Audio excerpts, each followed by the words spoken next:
Hi, Professor Casey Chua. Thank you for coming in. You just have such a marvelous background of accomplishment and contribution over decades, right? And currently as president of the Singapore Institute of Technology. But you've got this marvelous background with the National University of Singapore and Center for Wireless Communications, and also which is now A-Star. Um, and Siemens Singapore, the National Research Foundation. You've written books, many referee journals. You've got patents. You're a fellow of the Singapore Academy of Engineering, and just a really marvelous background of just tremendous contribution and leadership in particularly in research and also combining that with industry, while intersection of industry. So thank you for coming in and sharing your insights with my audience. Thank you for having me, Stephen. Very nice to meet you. So, KC, as I mentioned, you got such a marvelous background. What are three inflection points that made this wonderful person you are today? And that could be when you were 3 or 5 years old, inside, outside the family, mentorship. Could have been challenges you experienced. And I really the question is geared for not just, when I went to university and I got my PhD, but even before that, what were the sort of the motivating areas that were catalyst for your great success and continuing success? Well, I guess I'm the first in the family to go to university, although I'm the youngest in the family. So I think there was quite a lot of expectations and hopes pinned on me. I suppose that that kind of motivated me to try to succeed.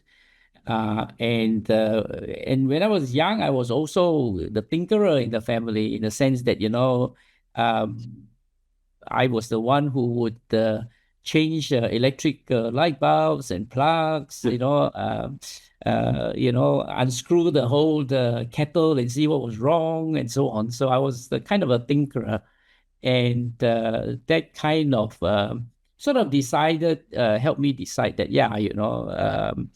getting into engineering may be a good thing to do.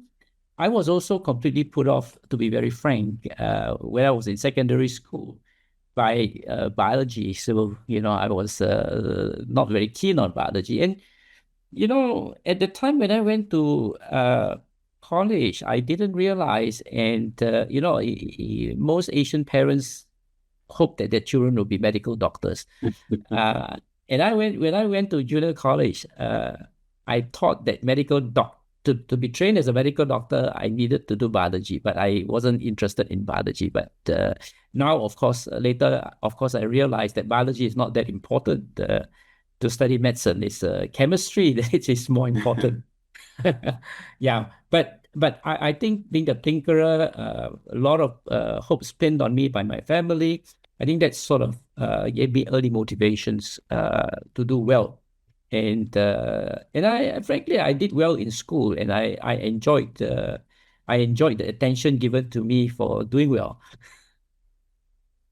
That's a really interesting. So, where you're the first one to go to college, right? And so in your family, were your parents in business, or were they sort of in a retail, or were they in any way connected? I guess they weren't connected to.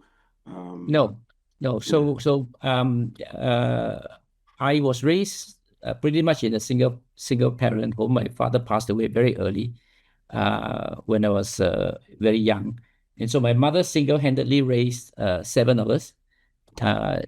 She ran a convenience store, and I grew up in a convenience store. Um, so, there was always lots of things to eat because we were selling them. So in that sense, I think I had a good childhood in that sense. There was a lot of things that I could take from the convenience store to help myself too. Yeah. So nobody went to college, and I'm the youngest of the seventh, and I'm the first in the family to go to college. Yeah, but because your mother was a single mom, basically, because of the early death of your father, um, you would learn this idea of resilience and hard work and dedication and commitment and things like that. And I could see how that could weave into your academic career, right? And because you have talent and you have the ability, and as you mentioned, you should tinker around and you should change the light bulbs and do repairs and things like that. And then clearly you had an academic sense as well. And but together with that, you have to have this idea of resilience and agility and hard work. So I could see that because you would see that from your mom. So, Yes. and you being the youngest, then you could see the arc of the rest of your family members. So as you indicated, you were attracted not so much to biology, and because you thought medicine and biology sort of tied together, you decided to go more in the engineering side, and so I guess then you also had a lot of curiosity into things like the sciences before you went to college, right? Because you then went to college and studied science and so on. Yes.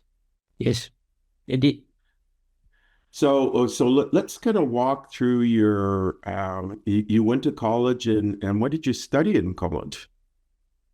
I studied electrical engineering, um, uh, and that was my first undergraduate degree.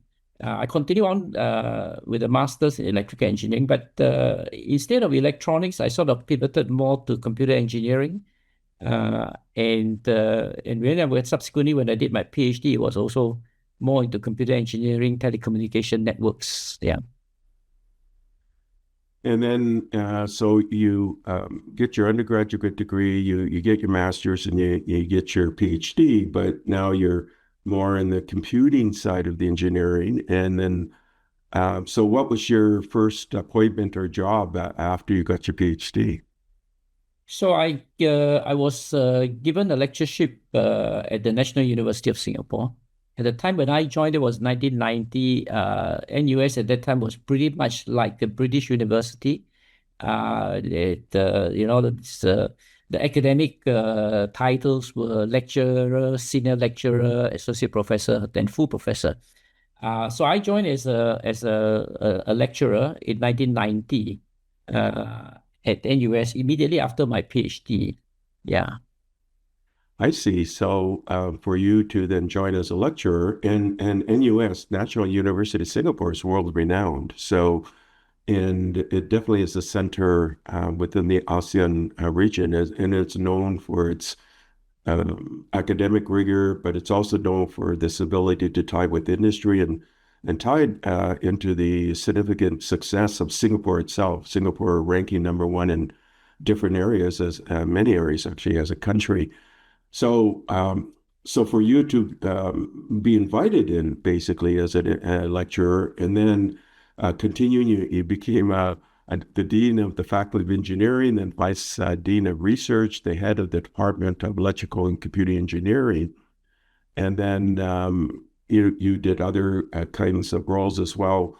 So that's a remarkable history in what 30-year career just at NUS, right? Yes. Yes. Yes. 30 years.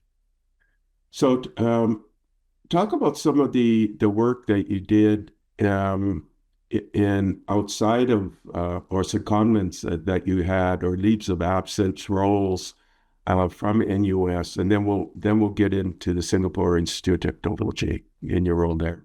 Yeah. So I joined NUS in 1990. And around that time, when I joined NUS, as I said, NUS at that time was pretty much like a British university, pretty much teaching university. And it was just at the start of how NUS was getting into research, because the Singapore government was putting quite significant funding into research at that time. And NUS was one of the two universities at that time in Singapore. So I taught there for about 5 years, and Singapore was developing a number of research centers and institutes at that time.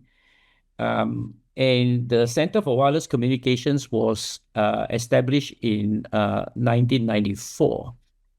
And in 1995, I was invited to join the Center for Wireless Communications as the deputy director.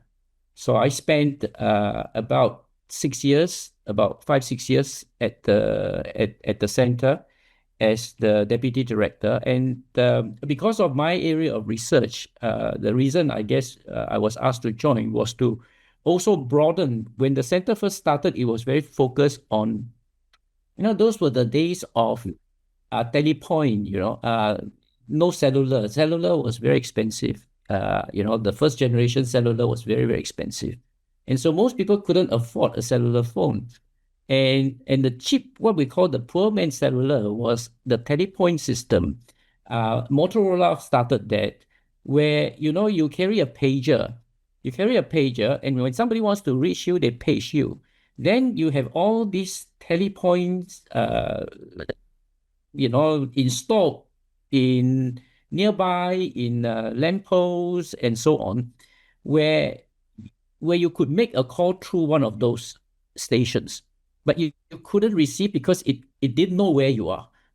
And so the way it communicates is that somebody will page you, you know who pages you, and then you can whip up your telepoint phone and make the call. So that was the first project that we did with Motorola under that program. And then it started going into spread spectrum comms and so on. But I was very focused more on mobile multimedia networks. And in my 5 years in NUS, my research was pretty much on mobile multimedia networks. And so I was then asked to join the center to start another program, which is more on mobile multimedia broadband networks. Yeah. So I spent about 5-6 years there developing those programs. Yeah.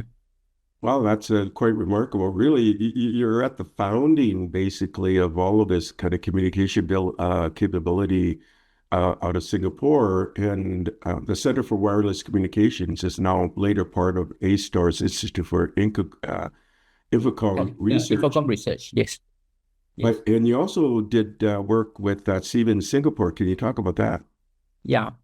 And so because of my work in the Center for Wireless Communications, I actually work with quite a number of multinational companies. NTT Docomo was the first company that I worked with. We worked with Motorola. Then we also worked with Ericsson, and subsequently worked with Siemens.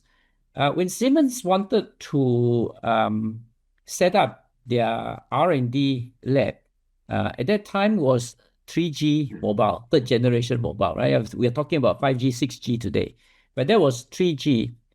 At 3G at that time, people were interested to put multimedia on the 3G phone because the bandwidth was fairly sufficient. And the technology was really using Internet Protocol, IP over 3G. And Ericsson wanted, Siemens wanted to set up a lab to develop, IP in their 3G networks. So at that time, I actually had written to the faculty from the Center for Wireless Communications, but Siemens asked me to help them set up this lab in Singapore. So I took leave of absence from the university, and I went up to set up this lab. And so we were developing the one system within the network that was enabling IP over 3G networks. So that's again a remarkable foundational work in the region, and you also did work with the National Research Foundation in the Prime Minister's office. Can you talk about that? Yeah. So my stint at the Siemens was cut short by the dot-com bubble, when the dot-com bubble burst, and the company needed to consolidate their work, and they decided to move to India. And I was reluctant to relocate to India, so I went back to the university. When I went back to the university, they had a new dean, and the dean asked me to serve as the vice dean. So I served as the vice dean of research when I went back from Siemens to the Faculty of Engineering. So I was responsible for, all the research works, research administration, research planning, and so on, in the Faculty of Engineering at NUS. Around about 2006, the Singapore government decided to set up the National Research Foundation. And the whole idea of setting up the National Research Foundation was to give, academic research a big boost, by injecting quite a lot of funding into it. And so the government needed to set up, NRF, and it was a small office. The founding team of NRF was only about 17 people, and 17 people were managing about $5 billion of research grants. So I was asked to go to the National Research Foundation as one of two founding directors to set up some of the programs at the National Research Foundation. I was there for about 2 years, set up a number of programs, some of which are still ongoing, still in existence in the present days National Research Foundation.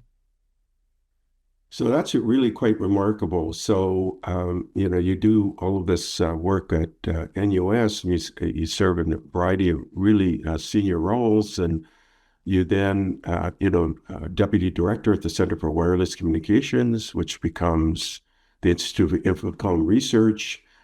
You become the founding head of Mobile Core and R&D Department of Siemens Singapore.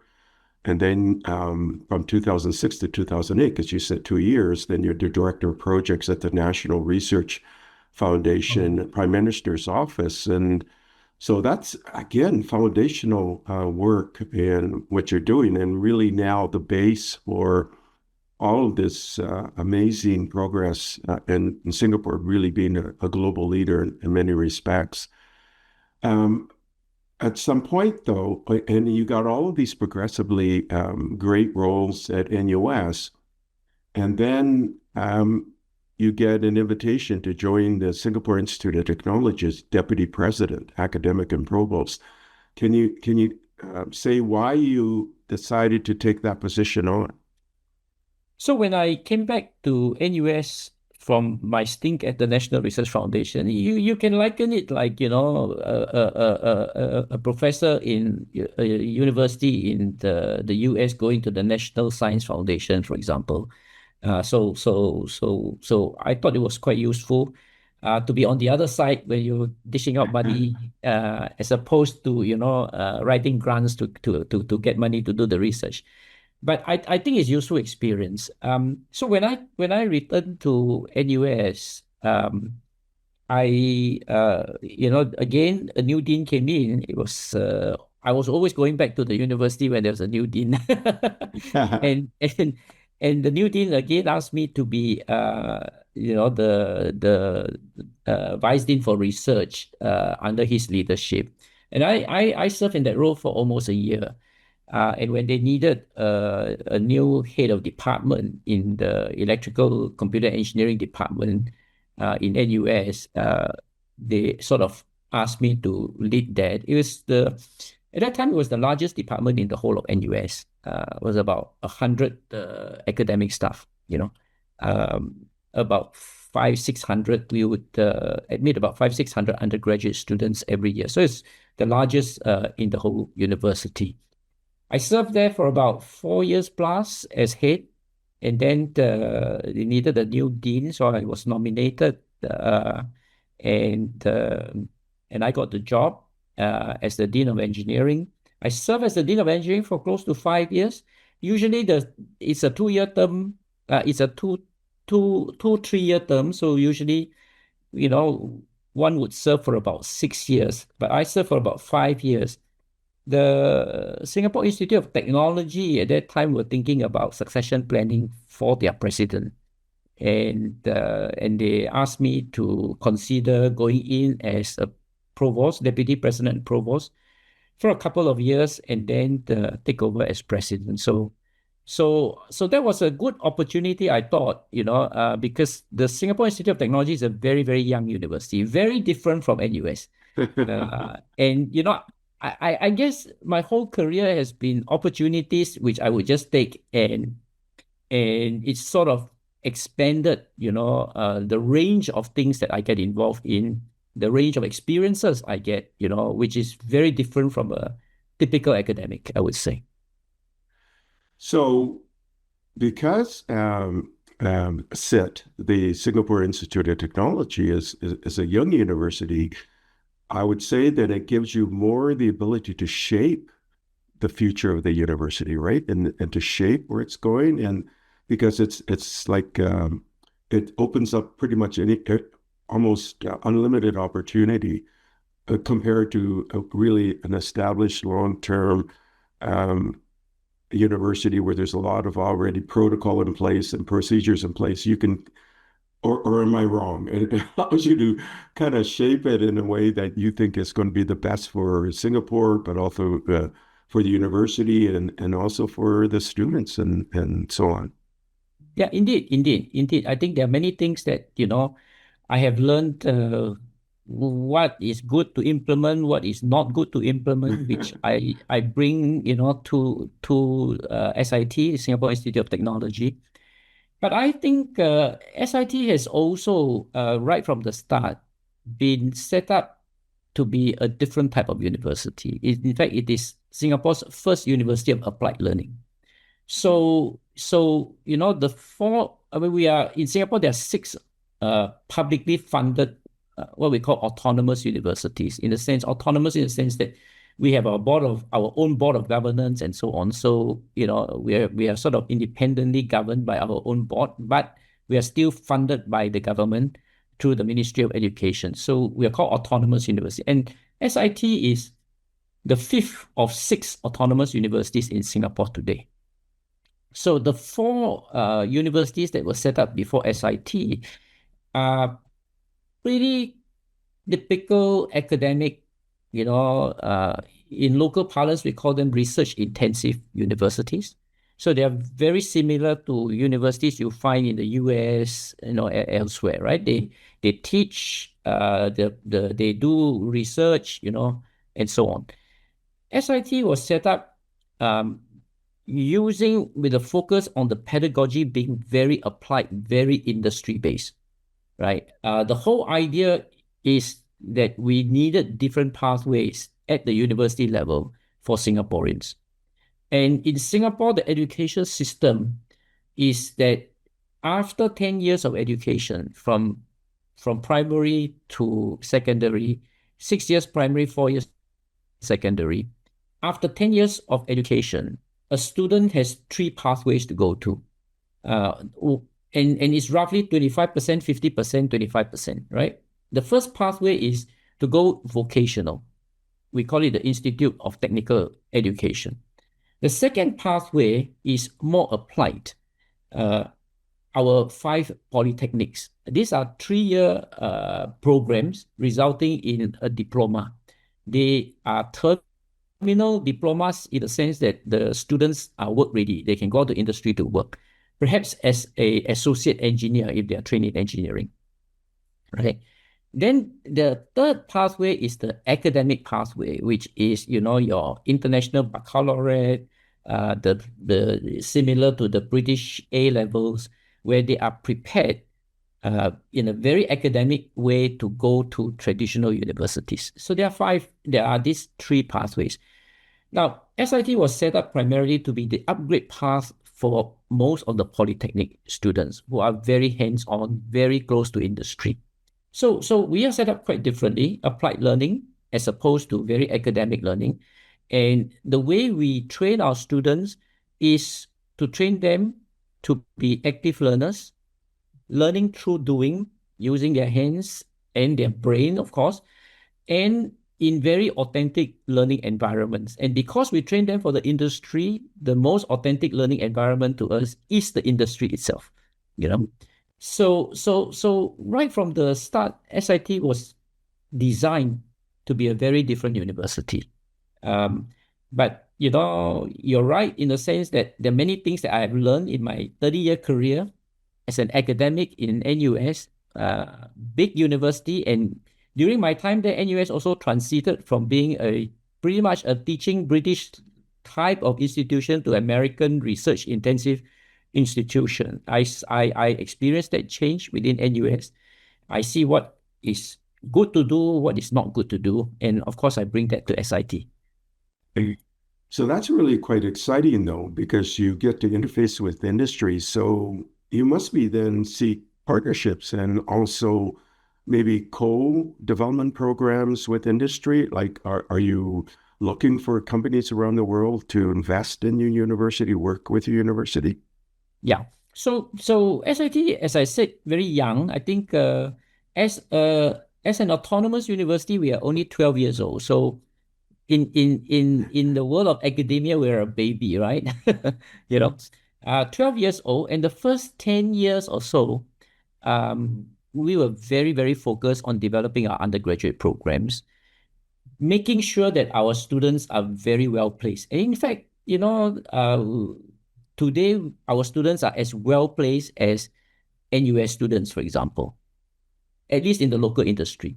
So we have gotten the recognition from local industry that our students are as good as students coming out NUS, right? And so we work very closely with industry, and some of the things that we do are very different. As you said, we interact and get industry feedback all the time. Our programs are designed to be very, very agile because we need to keep up with industry changes, and as a result of that, we have a lot more adjuncts and part-time academics than our own full-time. The ratio is about 1 to 2. So today we have about 12,000 students. We are already the third largest of the 6 in terms of undergraduate student enrollment. We have about 400 plus 500 full-time academic staff and close to 1,000 adjuncts and part-time people. And I like that not only just for the agility, but also the part-time and the adjunct faculty. Most of them come from the industry, and they bring that industry perspective into the education. And when we give students problem statements, we want them to be as authentic as possible. So most of the problems come from the industry. One key thing that, I always tell people is that we don't tell the students there's one correct answer. So the things that they solve, there's no one correct answer because it's coming directly from the industry, right? And it depends on what constraints you face, right? And so on, that, the answer can be very different for different students. It's up to you to justify why your answer is reasonable, and that's real industry practice. So it's just really, really remarkable what you're doing, as the third president of SIT, and you've been instrumental in advancing academic policies, curriculum, applied learning, applied research, faculty development, and student administration. What I really find fascinating is you launched Singapore's first competency-based stackable micro-credential pathway, piloted through the Bachelor of Science with honors in applied computing. Can you walk us through why you did that, and what does that mean? And then the different layers that you've also pioneered as well. Yeah. Well, so as the name suggests, there are a few parts to the so-called competency-based stackable micro-credential pathway. First, competency-based education. As a university for applied learning, we have been, teaching in a sense through experiential learning type of pedagogies and so on. But, we also realize that, when you teach a student something, it is not necessarily true that the student has internalized everything to be able to then, apply it, right? And if you look at the traditional way the university assesses, how a student has achieved certain level of understanding to be able to be given the qualification, there is the possibility of offsetting. So when you learn a subject, for example, you may be able to do very well in certain parts. And in the final exam, because you do very well in certain parts and you don't do well in another part, you offset with the part that you know very well and you pass the exam. And what happens is that in real life, the student may not be able to do the job well or may not even be able to do the job because it's only part of it that the student has excelled. And the other part, the student doesn't know anything. So we wanted to make sure that, applied learning goes further and gives us, the confidence that all our graduates has mastery of what they learn and are able to apply what they have learned. So competency-based education gives us that. And so we went into competency-based education, but we implemented it more on the adult education part that the university was getting into at that time, because we think that this is very, very suitable for adult learners who now need to either upskill or reskill. So that's the competency-based education part. The second part, which is micro-credential, is because when we look at an adult learner, he or she may not be that interested in getting a degree at the end of the day because of all the disruptions happening at work. And this learner needs to either reskill or upskill. He or she may only be interested in getting, the knowledge and the ability to do a new job in a particular area. And so micro-credential, in our terminology, a micro-credential is a standalone unit of teaching or information of education that when completed, the learner is able to do the new job, right? And it actually typically comprises about 3 modules in our terminology. And so we came out with this micro-credential, standalone, but in the event that the learner wants to get a degree, the learner can then accumulate these micro-credentials and stack them towards a degree, whether it is an undergraduate degree or a postgraduate degree. They can do that. So that's why we came up with this pathway, which is competency-based stackable micro-credential. There are a couple of other innovations that came together with this. One is recognition of prior learning. One cannot assume that, learners have not learned anything at work, or that they may have prior learning that, they already know some of the things that they are interested in. And so we need to come out with credible assessment that, can let us know how much a learner knows and whether that learner can be given credits or waivers and don't have to relearn things that they are already competent in. And competency-based education the model allow us to do that very, very well, I must say. Another innovation is because when these people they have a full-time job, they're holding a full-time job, it's very difficult for them to learn, to come back to the university, say 3 evenings a week to attend lectures and so on. And so what we do in our materials, they are prepared for asynchronous learning. Materials given to them, they can learn at their own pace, right? And we bring them back to, for discussions, for labs, and so on, right? But bulk of the learning is at their own time. And therefore, it's important for us to work very closely with their employers to allow them time, off work sometimes in order to learn some of these things. But still, it's very difficult to, adult learners to come back to school, to get back into this habit of learning, especially in the university. And so what we have done is we have a group of people, we call them success coaches. And these success coaches, as the name implies, they are coaches, and they get in touch with the learners.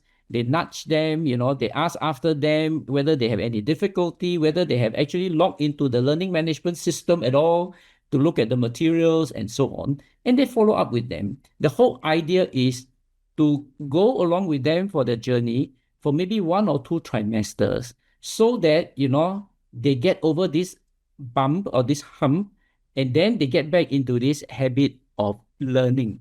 And after that 1 or 2 trimesters, working with the success coaches, we find that most of them get back to this habit of learning, this routine of learning, and they do well, they do okay. So that's the CSM program. I'm really impressed. I mean, because I work peer-to-peer with CEOs around the world and also multinational CEOs and with governments and things like that. And I'm a futurist in really micro-credentialing, this idea of competency-based, being able to do assessment as well, working with employers.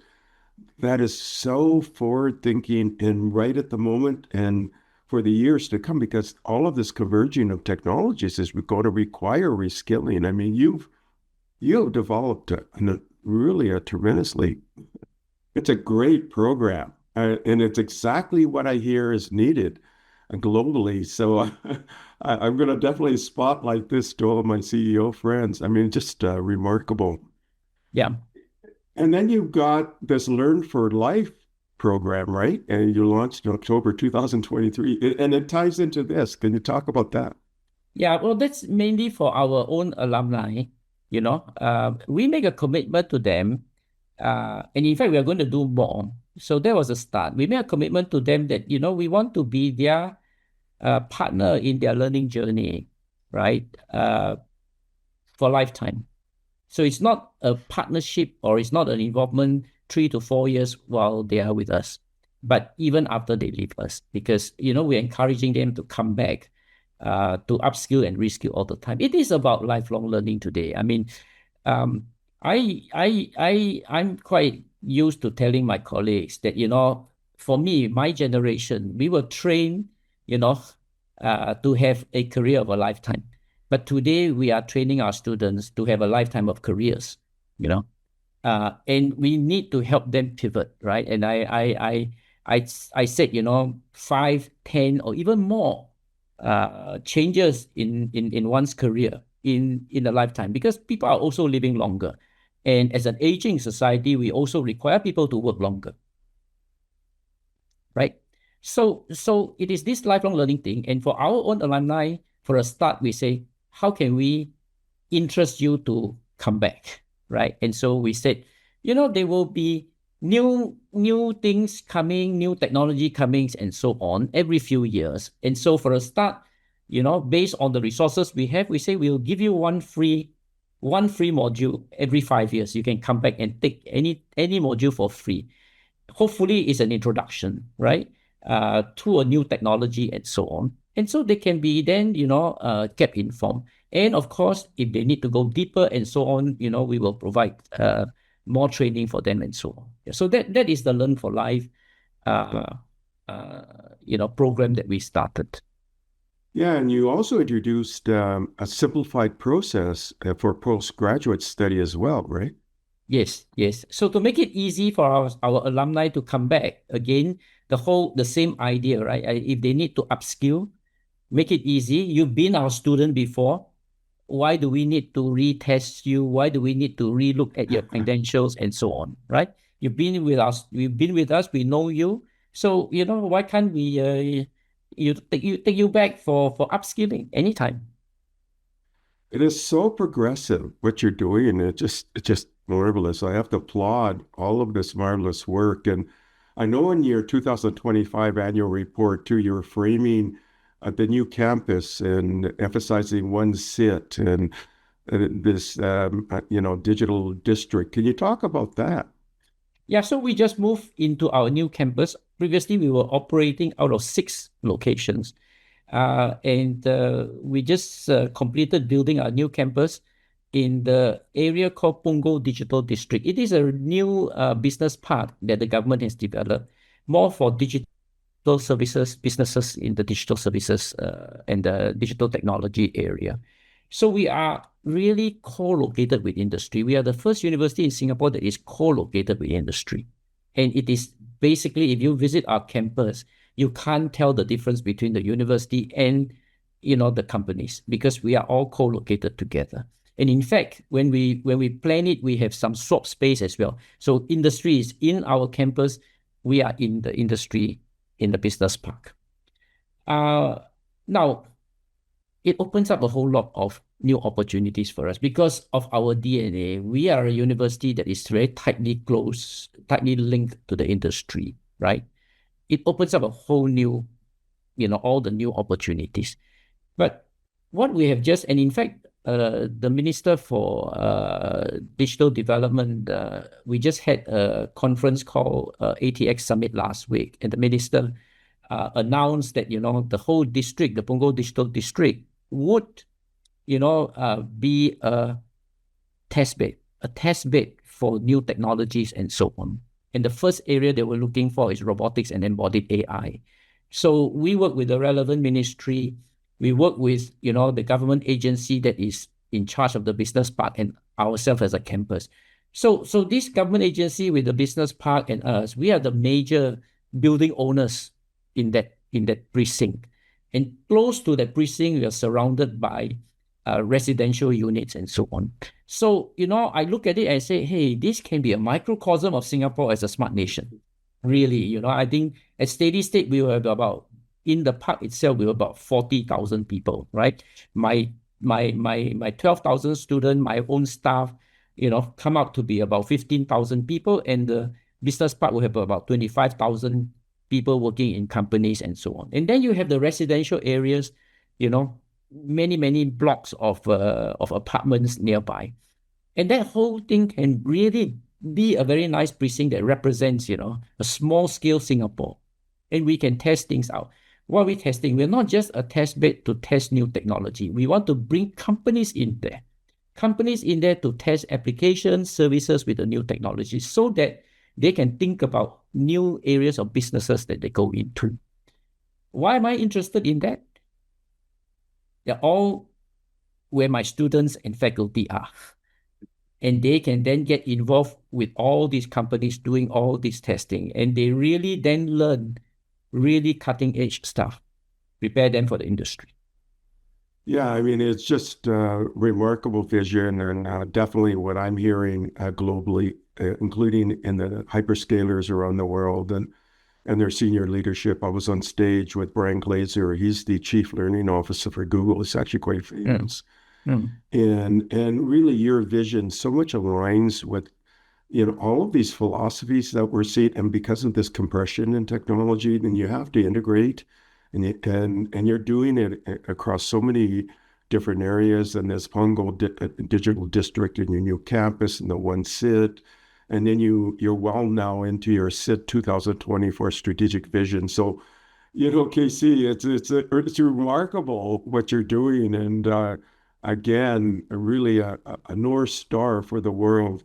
We're down to just the last few minutes of our dialogue here. What would you like to continue to do in your vision? So that's kind of one question. So we have about 2-3 minutes left. And then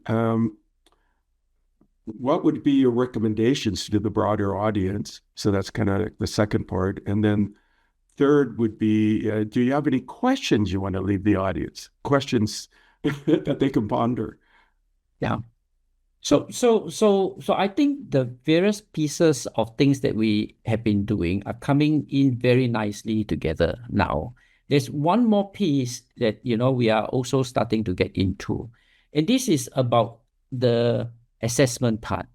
The assessment part, when we first started, we say, well, it assess to see whether recognition of prior learning, and whether our students can master and develop the right competencies to be able to apply what they have learned and so on. That was the original thinking.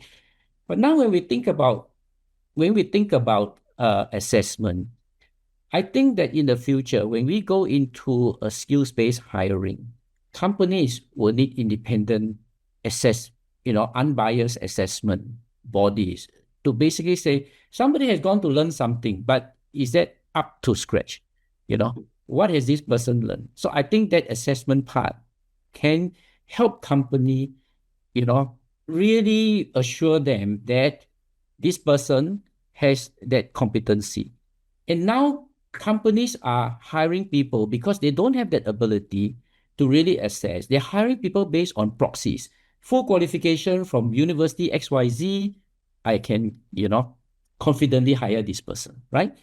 But it doesn't mean that they are always right, because, sometimes you hire somebody from even a top university may not be able to perform. So that's something that we are going to do. The assessment part also allows a company to now look at its skill stock. What are missing, and they therefore have to fill up.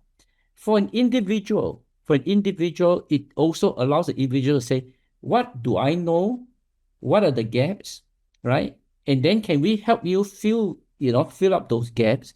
Can we then help you link up, with relevant companies, right? So the university is no longer just a place where you come and learn things. The university becomes your partner in your entire learning journey for a fulfilling lifetime of careers. That's what we are trying to position SIT to be, right? So quite different from many universities, because we are undertaking a lot of things.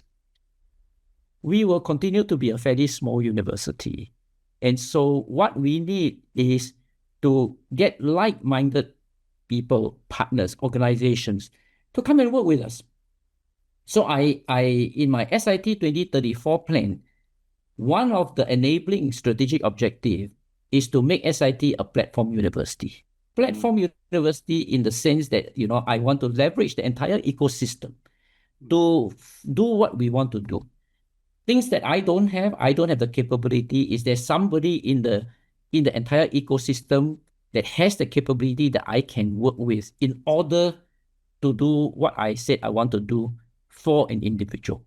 That's something that I'm very interested in, And so if there are organizations, not necessarily restricted to universities, it could be companies, right, and so on. If they are, we'll be very happy to connect and see where we can work together. The question I have, are most employers ready for what we are trying to do?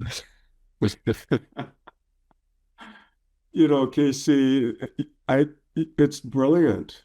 I mean, I can think of hundreds of companies and organizations that want to partner with you, because you and your colleagues, and you've led this initiative, you've had this courage. It's very future aligned.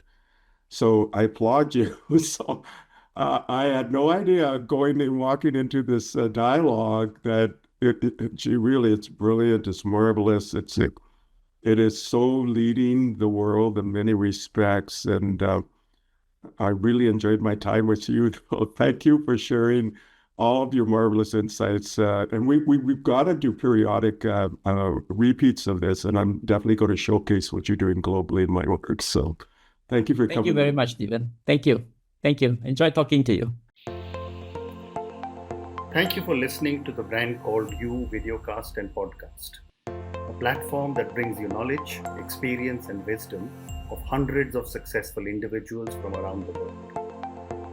Do visit our website www.tbcy.in to watch and listen to the stories of many more individuals. You can also follow us on YouTube, Facebook, Instagram, and Twitter. Just search for the Brand Called You.